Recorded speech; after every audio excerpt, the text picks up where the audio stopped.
There's going to be fear. There's going to be things you're afraid of. And I'm just going to make this one really simple.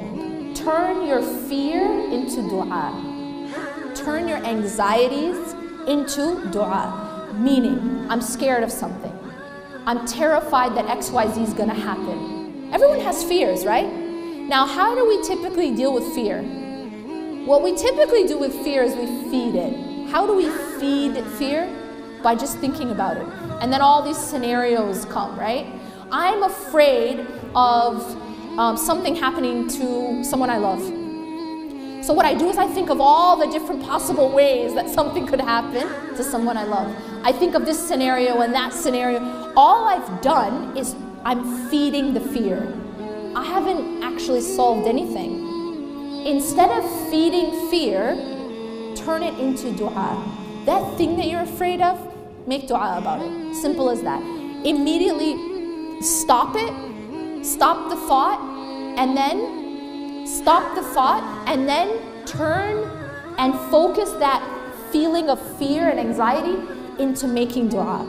Ask Allah for protection. And then after you've done that, put your trust in Allah subhanahu wa ta'ala. I've given it to Allah. And don't keep feeding that fear. And this is something I emphasize a lot, and I will emphasize again. What you focus on grows. So whatever you focus on in your life is going to actually start to grow.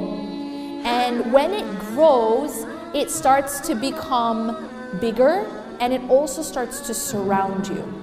When Musa alayhi salam is standing in front of the Red Sea, right?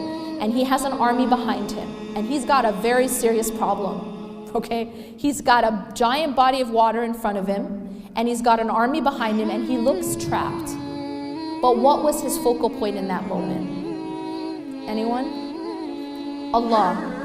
Do you see the difference? It's not that he was in denial of his reality.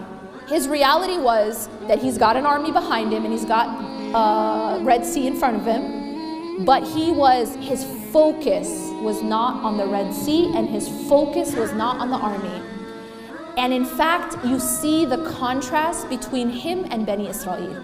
Because Bani Israel were focused on the army. They fell into despair. And the reason they fell into despair, it was because of their focus. Make sense? Inna lamudrakun, they said. And then Allah tells us what Musa alayhi salam says. Qala kalla. You see, like a complete contrast. Qala kalla. He said no. And kalla in Arabic is a very emphatic, no way, absolutely not. It's all of that in just one word. Kalla. Inna ma'aya rabbi sayahdeen. Indeed, my Lord is with me and He will guide me through. Musa alayhi salam wasn't looking at the problem.